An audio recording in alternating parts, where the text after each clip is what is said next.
sitting talking to Simon McMenemy now, who's but this time last year you were the youngest ever international coach. Is that true? I'm not sure whether it was youngest ever, but I know at the time I was the youngest national team coach in world football. Yes. So how did that come about? You just sent up a resume and said, "Give me a job." To be honest, a bit of luck. A couple of the lads that I have coached before in youth football had gone on to play for the Philippine national team, the Great Rich Brothers, and I just left the club in England that I was working for. Which club was that? This was Worthing in the Ryman League. Okay.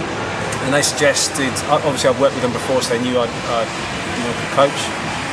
And they suggested that I throw a CV into the national team job because they needed someone immediately because they had the Suzuki Cup coming up. Yeah. So I put a CV in and then forgot about it and didn't hear anything for about 5 weeks, 6 weeks, and then get a phone call out of the blue. Had a phone interview with the manager, then a couple of emails back and forwards, and then 2 days later I got offered the job. They said, "Would you like to come out to Manila?" And I arrived in Manila 10 days later. So how do you go about building a team in a country you don't know, with players you don't know, in a league you don't know? How do you go about starting from scratch? What was very handy about the Philippines was that everyone spoke English, which straight away is a plus after working in Asia for the last 12 months. I sat down with the manager to get his opinion on what the team were lacking. I then sat down with the captain, who has been playing in the national team for the last nearly 10 years now, Ali Borromeo. So he kind of gave me some ideas as to where the team struggled, what some of the problems had been in the past. I watched some old games and kind of looked at how they'd set up formations, were they fit, were they not. I then looked at a lot of their records of training, what they've been doing, and just kind of adapted things a little bit. Tried really hard to assess what we had and what we didn't have, and really what were our strengths, what were our weaknesses. We tried very hard to hide our weaknesses and play very hard to our strengths. Right. You had you found lots of players playing for teams that in England that most people haven't even heard of. Like I used to go drinking in Ascot. Yeah. Very, very often. I've never even knew they had a football team. Yeah. So, how do you go around finding players in the lower leagues? Was that where your experience on Worthing came in, maybe? Unfortunately, well, no, it didn't. I must be honest there. By the time I got there, the player talking about, Rob Gear, he'd already played for the national team a couple of times. And I have a feeling that, I don't know how it came about, I think it was through Chris Greatwich that he got involved with the team. Through playing at non-league football, they got talking and somehow found out that he had Philippine heritage. At the time, the Philippines weren't really doing much at all as far as trying to find foreign players abroad. It was basically through talking to the players talking to other players, right, or people coming forward. It's only really since the Suzuki Cup and that's highlighted, that the Philippines are available to some players in Europe, that players have come forward, like Stefan Schrock, who's playing at a good level. He's probably one of their highest level players. He's come forward and said, "Yeah, I'd like to play for the national team." But there's a lot that haven't. There's a lad that came from Bayern Munich that decided to play for Austria instead. But he's half Filipino as well. So, yeah, I think that they're looking to cast the net a little bit further. But at the time of me picking up the team, it was a case of these are the squad of players. There are a couple more that you could choose from if one or two drop out. But ultimately, these are the players you've got to work with. Right. So once you got your players together, you went to the Asian Cup, which you talked about, and it was a very, very strong, disciplined, defensive team. Yeah. Is that normally your coaching mantra? It's like you get past us first, and then maybe we'll try and have a go at you, or are you much more? I would love to say that. No, I don't think that's specifically my style as such. It was more assessing what we had, looking at the strength of the players. What were they good at? What were they not so good at? And it was apparent to me that for Asian lads, they were quite big boys, and obviously with experience coming in from abroad, we had a lot of European style players in the team. So playing more defensive and hitting teams on the counter attack just seemed to play to our strengths a lot more than trying to pin back teams that are very good at keeping the ball. Well, classic Asian teams are keep the ball, keep the ball, keep the ball. So yeah, we organised ourselves very, very well. we did an awful lot in training on 4-4-2 and a defensive 4-4-2, and we just literally set the other team a challenge. The whole goal really was to be a difficult team to beat, and I think we accomplished that. You've been in the nation now a few years, and they're not used to seeing strong, disciplined performances, especially at the back. Are you quite surprised how it worked out? And is it something that maybe now you've seen it happen, now you've seen teams do it, it's the way forward, especially when you play against like the bigger teams? I think people will look at that and they will assume that I managed to drill it into Asian players that they need to be organised. But really, if you pick the bones out of it, I had an English goalkeeper who's playing at the top level. I've got an English centre-back who has played at the top level. I've got an English centre midfielder in Chris Greatridge, and I had an English centre-forward in Phil Younghusband who's played at the top level. So really the spine of the team that could do all the organising was English, right. Or at least half English and half Filipino, with most of their playing experience having been done in England. So I set them the task of organising their team, if you like, their bank of four. So Rob organised the back, Chris organised the midfield, and Phil spoke to Ian up top, with Neil coordinating everything. So it was really,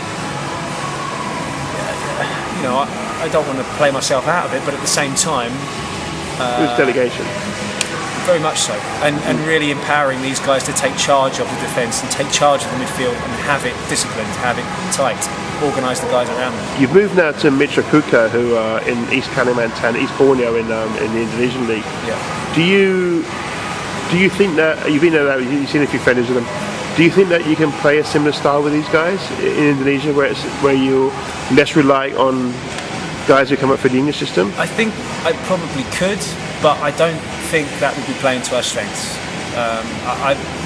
If you're talking about mantras, then I believe that a coach goes into a situation and assesses the situation first. What are they good at? What are they not so good at?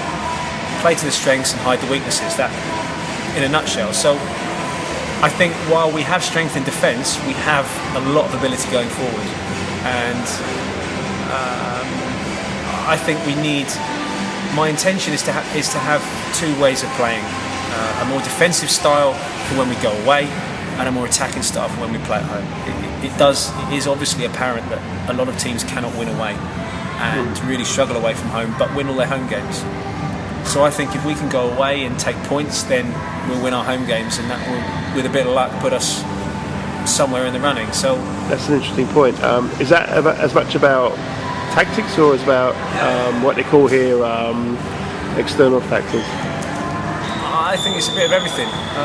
You've got a 7-hour away trip, which even Premiership players don't have to deal with 7 hours on a plane, and not just on a plane, waiting around and then moving on here and then waiting around and getting on this plane and waiting around and getting on it. So there is a lot of factors that they have to put up with, and travelling being a massive part of it. Everything is nice and easy in Europe. You get on a coach and you're there, or you get on a nice comfortable plane and you're there. It's not the same here, so I can see to a certain extent why teams aren't so strong away from home.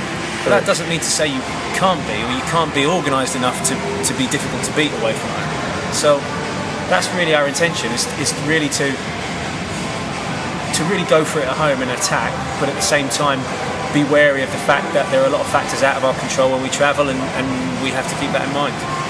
So you're in Indonesia now, and almost in a way, I mean, you've signed a lot of players that you would have seen last year in the AF Cup. Has that been kind of deliberate? You're signing a lot of, and also they're of a similar kind of age group. They're like 25, 26, 27. Yeah, I would like to say that a lot of that is down to me, but it's more the cards you're dealt when you arrive, to be honest. I got a rundown. Once there was, I'd said yes to signing, even before I'd signed, I got a rundown of the sort of players they were talking to. The only real task I could get involved in was the foreign players and getting them involved. Obviously being English and coming from that sort of background, it was kind of important to try and get a European player of sorts. So we've managed to secure a Serbian midfielder who's a very talented lad, and then hopefully in the next couple of days we should be tying up a centre forward from England. An English centre forward? An English centre forward. Interesting. Are you prepared to say who that might be at the moment? Okay, that's a no. That's a no. I really don't want to jinx it. I'll touch wood. But no, I don't really want to mention the name. You brought in Pierre Janka. Yeah. He's been around a little while. You said before when we spoken personally, you really rate him. Yeah. As much as a person as a player. Both. His influence on the rest of the team is obvious. He's a good lad to have around the dressing room, and he realises that there needs to be a joker, there needs to be a voice, there needs to be someone who is keeping the troops entertained. And he does, and just with stupid little things. As they're walking past, he's poking them or knocking into them or pulling their shirt. Just stupid little things that create that little bond between team members. And I think he's very experienced in that. He understands that. And I've spoken to him and I've asked him to do that more and more. Really try and pick on the ones that are very quiet, get them involved. Yeah. Obrick, for example, the lad we just signed from Serbia. Naturally, he's quite a quiet lad, whereas Janko's been on his case since he arrived. Oh, Obrick this, Obrick that, Obrick this. And he's just making him laugh and smile. And Obrick's already said he feels part of the team. So, yeah, you can't buy experience that Janko's got, but at the same time, I think he understands his position within the team very, very well, both as a leader and as effectively my right hand within the team. So, I've only got good words to say. He doesn't half moan a lot, though. He moans a lot. Footballers do that, mate. But in a funny kind of way. One last question for you, Simon. Sure. Thinking about, you look at in Europe, what's happening now in Europe. You've got coaches like Jose Mourinho and that guy's got at Chelsea, I forgot, Average White Band or whatever his name is. And they're coming from backgrounds with, it's not really a football background so much. They come from the lower leagues, or they come from translating for somebody else almost. Yeah. Do you feel that could be you, that should be you maybe one day? I'd like to dream it is, but I really genuinely see myself as being blessed to make this a full-time career. So, a year and a half ago I was working in the Ryman League and a development officer for Brighton and Hove Albion. So now I'm a full-time football coach, and the game I love is giving me a living. I'm thankful every day for it. To be at that level, I think what's interesting is that Jose Mourinho and Villas-Boas have both worked as translators to some very, very experienced coaches. Yeah. Now, whether we like it or not, they're both very successful coaches, and they, in order to interpret properly and translate, they must have understood a lot of what was going on. So really, they've taken so much information out of these coaches that they've been working for, and now they're adapting their own thoughts to it. It's a very interesting concept that now they're the two of the biggest coaches around at the minute, especially Jose Mourinho. Yeah. Some of the managers he worked for at Barcelona were incredible. So unfortunately, I don't have that mentor to look up to. I don't have that here, which is something I'm looking to remedy, hopefully.